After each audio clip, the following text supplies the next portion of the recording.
Boa tarde, segundo ano. Aqui é o professor Humberto Júnior. Vamos na nossa continuação do assunto de botânica. Vamos fazer uma revisão do que a gente já viu, né? Lembrando que essa semana são duas aulas, duas videoaulas, tá? Se desliga do WhatsApp, televisão. Vamos focar apenas nesse assunto. Terminando essa aula, eu vou colocar também algumas videoaulas bem interessantes, mostrando o processo de reprodução, que ele é melhor com imagem, mais animada. Um resumo, né, do que a gente já viu. Falamos sobre as briófitas, as pteridófitas, né, características das duas, diferenças, semelhanças. Deixei bem claro no vídeo passado. E o terceiro grupo agora são as gimnospermas, né? É o terceiro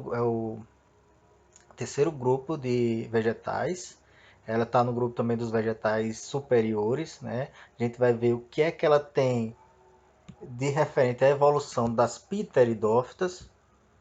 Vou colocar aqui nosso marca-texto. Pronto. A gente vai ver qual relação ela tem com as pteridófitas, as evoluções, né? O porquê ela é mais evoluída do que as pteridófitas e as estruturas que vão surgir a partir desse grupo de vegetais. Então, Gimnospermas é o primeiro grupo a conquistar definitivamente o ambiente terrestre. Professor, isso aqui é a principal característica evolutiva. Por quê? Porque briófitas e pteridófitas, elas ainda dependem da água para a sua o quê? Reprodução. Então, mesmo elas estando em ambiente terrestre, briófitas e pteridófitas ainda dependem da água. Lembra que eu falei da estrutura reprodutora, masculina, feminina, enterozoide, osfera, né? Já que não, a gimnospermas é o primeiro grupo a apresentar uma característica evolutiva que é independente da água. Ela não precisa mais da água para se reproduzir. Isso quer dizer que a gente pode encontrar gimnospermas em locais secos, locais com pouca água, né? Então temos outro aqui, ó, os representantes, os pinheiros, as sequoias. Existem sequoias que podem atingir mais de 30 metros de comprimento. Araucárias, né? Ciprestes, aqueles pinheiros de Natal que a gente vê muito. Todas elas são gimnospermas, né? Uma das características que a gente vai ver lá na frente é que nesse grupo de vegetais surgiu a estrutura chamada tubo polínico. Vegetais que possuem o tubo polínico são chamados de sifonógamas. Então, resumindo aqui até agora, né? Primeiro grupo de vegetais a conquistar definitivamente o ambiente terrestre. Vamos lá. Nesse grupo das gimnospermas que vamos encontrar outra característica. É o primeiro grupo de vegetais que vamos encontrar o que? O surgimento das sementes. Plantas vegetais que possuem sementes são chamadas de espermatófitas. Bom, eu coloquei aqui, é bem destacado para vocês.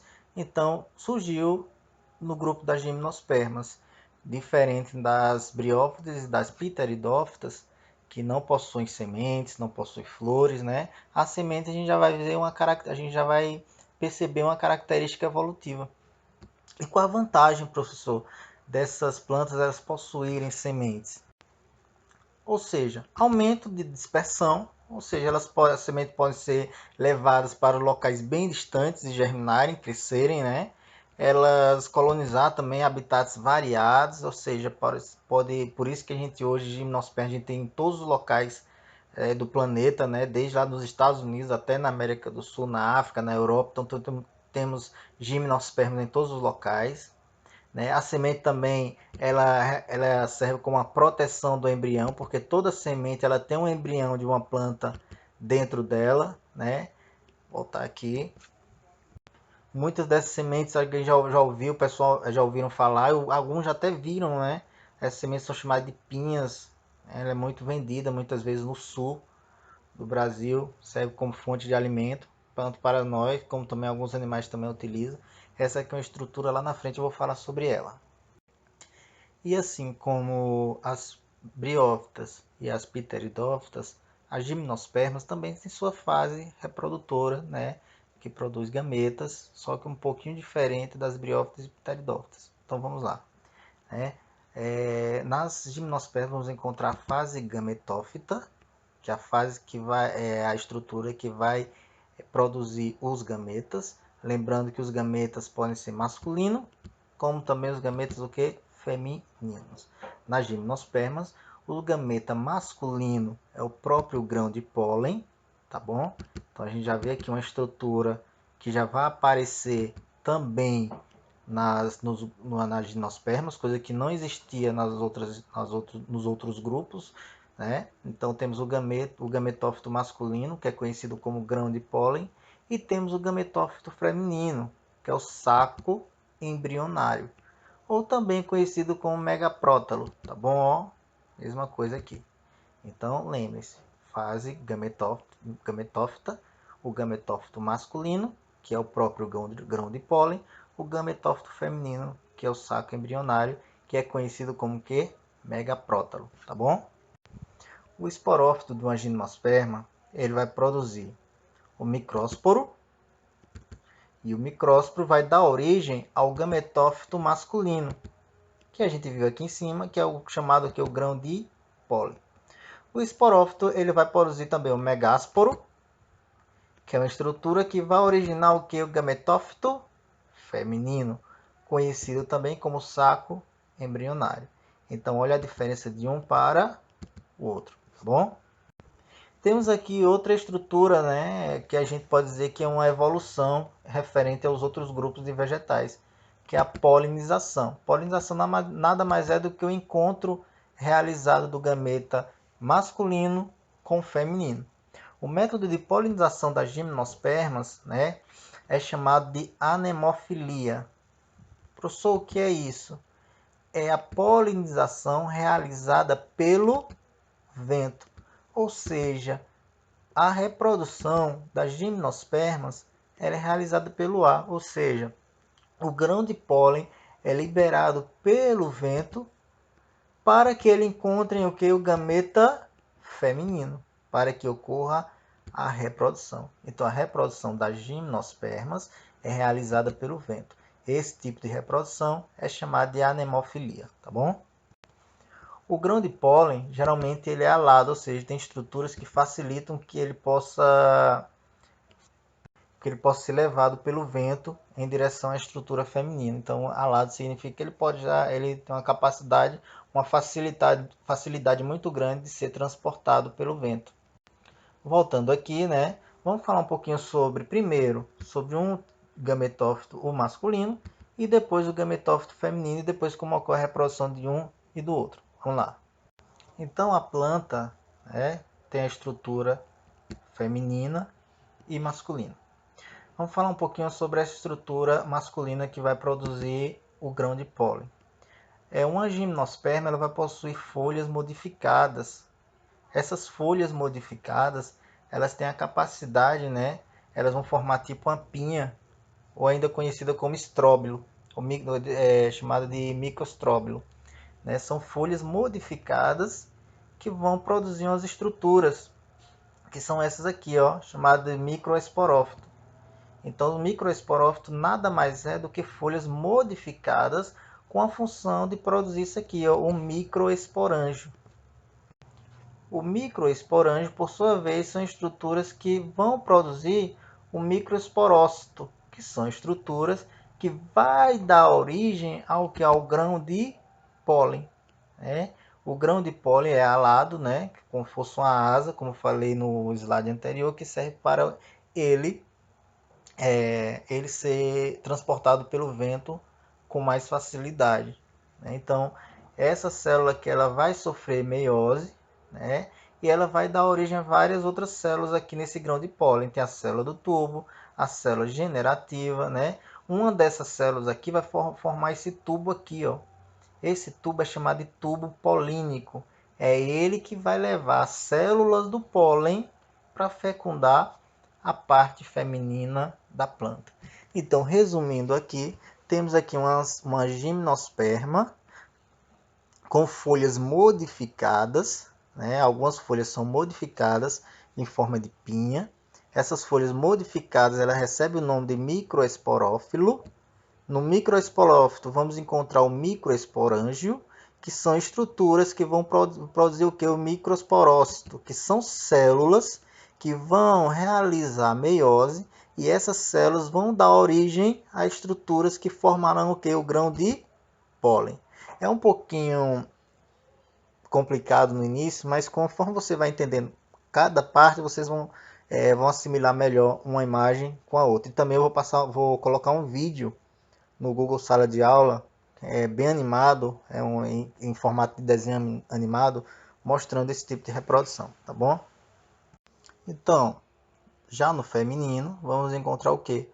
O megagametófito, né? E dentro dele vamos encontrar o arquegônio, e vamos encontrar também o que é a osfera. Esse nome aqui já não é tão incomum para vocês já ouviram falar, porque a célula reprodutora feminina.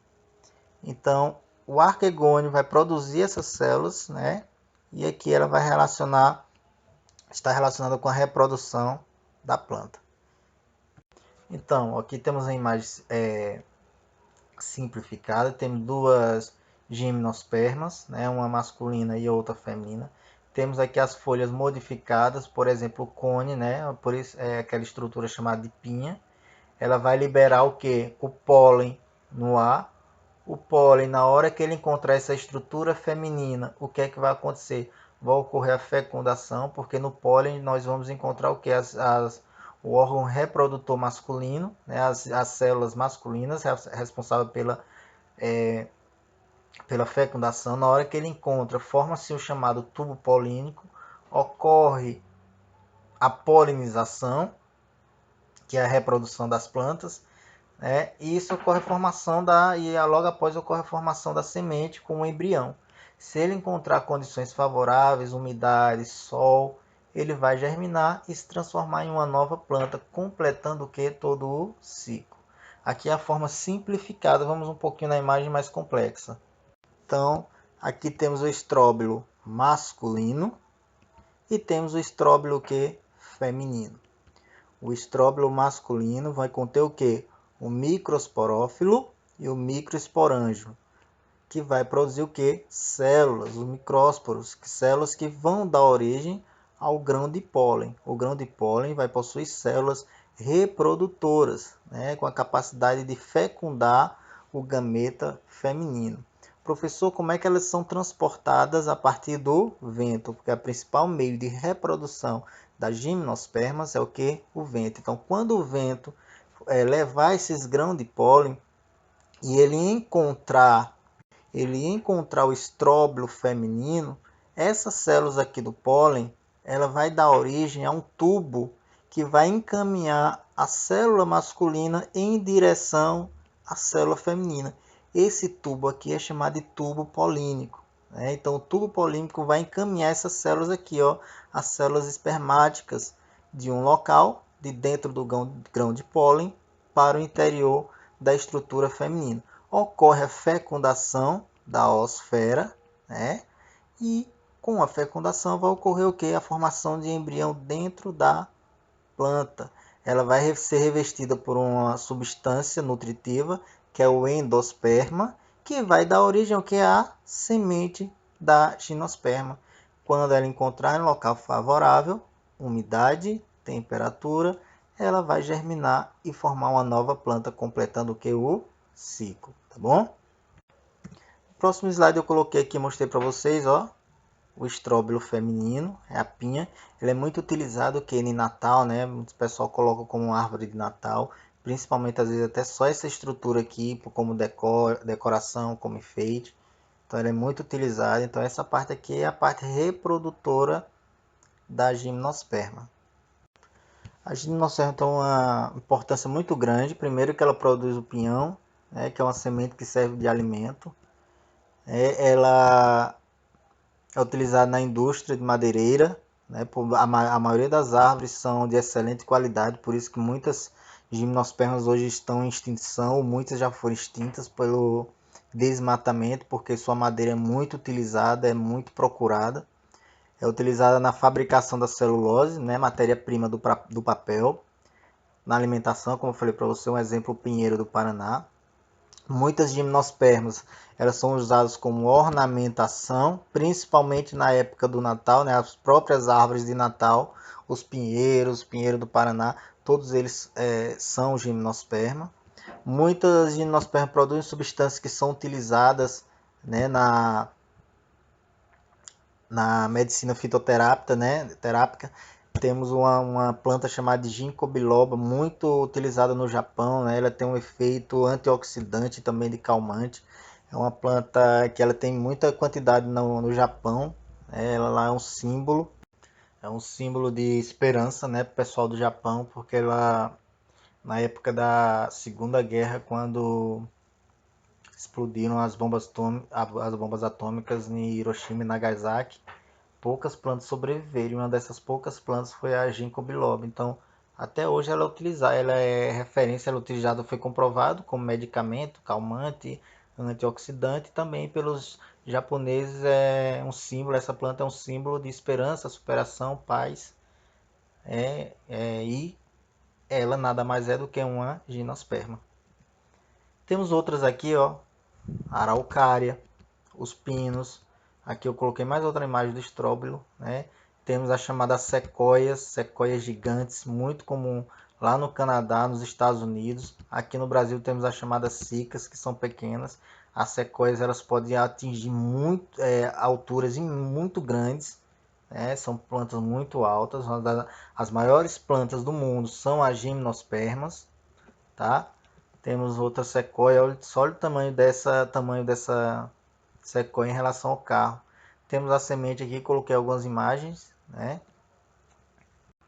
Os pinheiros, os pestres, todas elas são gimnospermas. Terminando aqui essa parte, na próxima aula a gente vai falar um pouquinho sobre as angiospermas, é o último grupo de vegetais.